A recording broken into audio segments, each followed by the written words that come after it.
సత్యసాయి జిల్లా రాప్తాడులో NS gate మండల ఆరోగ్య కేంద్రంలో ఏఎన్ఎంలను లక్ష్యంగా చేసుకుని కీచక డాక్టర్ బరితెగించాడు. డాక్టర్ ఉదయ్ పూలేటిపల్లి తమను లైంగికంగా వేధించినట్లు ఏఎన్ఎంలు ఆరోపిస్తున్నారు. తన లైంగిక కోరికలను తీర్చాలంటూ కొన్ని నెలలుగా వేధింపులకు పాల్పడుతున్నాడని ఆరోపిస్తున్నారు. డాక్టర్ ఉదయ్ తమకు నరకం చూపిస్తున్నాడంటూ బాధిత ఏఎన్ఎంలు వాపోయారు.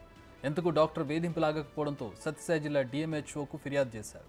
అయితే కమిటీ వేద్దాంలే అని డిఎంహెచ్ఓ నిర్లక్ష్యంగా సమాధానం చెప్పినట్టు బాధితులు ఆరోపిస్తున్నారు.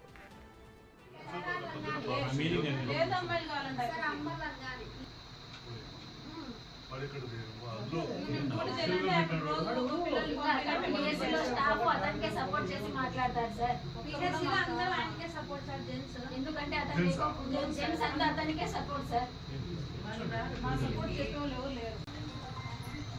శ్రీకాపల్ల విలేకాలని నలుగురిని కొన్నాడు సార్. సాయంత్రం విలేజ్ ముందు నుంచి అందరికి తెలుసు. మేము చెన్నకొత్తపల్లి మండలము పిహెచ్ఎన్ఎస్ గేట్లో మేము ఏఎన్ఎంస్గా పనిచేస్తున్నాము. అక్కడ కొద్ది నెలల నుంచి మాకు మెడికల్ ఆఫీసర్ నుంచి శారీరకంగా మాకు చాలా సమస్యలు ఉన్నాయి. ఆయన లైంగిక వేధింపులు ఎక్కువగా ఉన్నాయి. మాకు వాట్సాప్ మెసేజ్ల ద్వారా మమ్మల్ని మా పిల్లల్ని కూడా తన దగ్గరికి రామని మమ్మల్ని వేధిస్తున్నాడు. తన మాట వినుకోకుంటే మమ్మల్ని డ్యూటీల నుండి కూడా తీసేస్తానని చెప్తున్నాడు. ఆయన పేరు డాక్టర్ ఉదయ్. ఈ విషయం పైన మేము డిఎంహెచ్ఓ మేడం గారికి కూడా మేము వినతి పత్రం అందజేసినాము. మేడం కొద్ది రోజుల్లో మాకు న్యాయం చేస్తుందని కోరుకుంటున్నాం. డాక్టర్ ఉదయ్ అనే అతను మాకు కొన్ని సంవత్సరాలుగా మన లైంగిక మానసిక వేధింపులు గురి చేస్తున్నాడు. అతని మాట వినకపోతే మాకు రిజైన్ చేసేయి వెళ్ళిపో అని ఆయన ఇష్టానుసారం కొద్దీ మమ్మల్ని మాట్లాడతాడు. మేము గిన మాట వినకపోతే మా అమ్మాయిల్ని కూడా మాట్లాడతాడు ఆయన.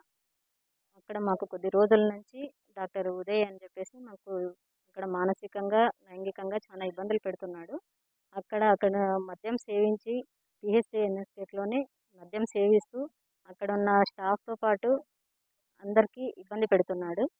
అక్కడ అది మద్యం సేవించడమే కాకుండా కొంచెం బయట నుంచి వచ్చి వ్యక్తులను తీసుకొని వచ్చి అక్కడ ఉన్న స్టాఫ్కి హరాస్మెంట్ చేపిస్తున్నాడు. చేయకపోతే అతను చెప్పినట్టు వినకపోతే మమ్మల్ని డ్యూటీ నుంచి రిమూవ్ చేస్తాం అని చెప్పేసి చెప్పిస్తున్నాం. దీని మీద అతనిపై చాలా తగిన చర్యలు తీసుకోవాలని కోరుతున్నాం. దీనికి సంబంధించి మరిన్ని అడిగి తెలుసుకుందాం. యోగానంద్, ఏంటి ఈ వ్యవహారం? కంప్లైంట్ ఇచ్చారు, ఎలాంటి చర్యలు తీసుకోబోతూ ఉన్నారు? లైంగిక వేధింపులు అనేది ఆరోపణ. చక్రి ఎన్ఎస్ గేట్ అయితే ఒక డాక్టర్ కీచక పర్వం వెలుగులోకి వచ్చింది. డాక్టర్ ఉదయ్ ఉన్నారు. ఆయనపై అనేక సార్లు లైంగిక వేధింపుల ఆరోపణలు వచ్చాయి. కాకపోతే ఇప్పుడు ప్రత్యక్షంగా ఆయన బాధితులు కూడా బయటకు వచ్చి మీడియా కూడా చెప్పారు. దాదాపు మాకు 6 నెలల నుంచి వేధిస్తున్నాడు, మమ్మల్ని లైంగికంగా వేధిస్తున్నాడు, మా ఇంటి కుటుంబ సభ్యుని కూడా వేస్తున్నట్టు కూడా సంచలన ఫిర్యాదు చేశారు డిఎంహెచ్ఓకి. డిఎంహెచ్ఓ కూడా మొదట సరిగా స్పందించలేదు. తర్వాత విషయం సీరియస్ అయ్యేటప్పటికీ స్పందించిందంటూ కూడా బాధితులు అయిపోయారు. ఆ తర్వాత ఏం చర్యలు తీసుకుంటాడు అన్నది కూడా వేచి చూడాల్సిన అంశము. దాదాపు గత 6 నెలల నుంచి ఇట్లా పేషెంట్లతో పాటు నర్సులని ఏఎన్ఎంలు కూడా వేస్తున్నట్టు కూడా విషయాలు వచ్చాయి. అలా చాటింగ్ హిస్టరీ చూస్తే మాత్రం భయంకరంగా ఉందని చెప్పొచ్చు. దాదాపుగా ఇంట్లో కుటుంబ సభ్యులు కూడా ఎవరిని వదిలిపెట్టకుండా అందరితో కూడా నాకు అందరూ కావాలంటూ కూడా ఆయన మెసేజ్ పెట్టడం కూడా అసభ్యకర మెసేజ్ పెట్టడం కూడా సంచలనంగా మారని చెప్పొచ్చు. నాకు ఒక పవిత్రమైన డాక్టర్ వృత్తిలో ఉండి అందరినీ చూడాల్సిన బాధ్యత ఉండి అలా ఏమీ లేకుండా ఉచ్చ నిజాలు మరిచాడంటూ కూడా మహిళా సంఘాలు కూడా పెద్ద ఎత్తున ఆరోపణలు చేస్తున్నాయి. రేపు ఉద్యమానికి కూడా పిలుపునిస్తామంటూ కూడా ఆయనపై కూడా చర్యలు తీసుకునే అవకాశం ఉంది. Chakri. All right. Thanks for the updates, Yoganand.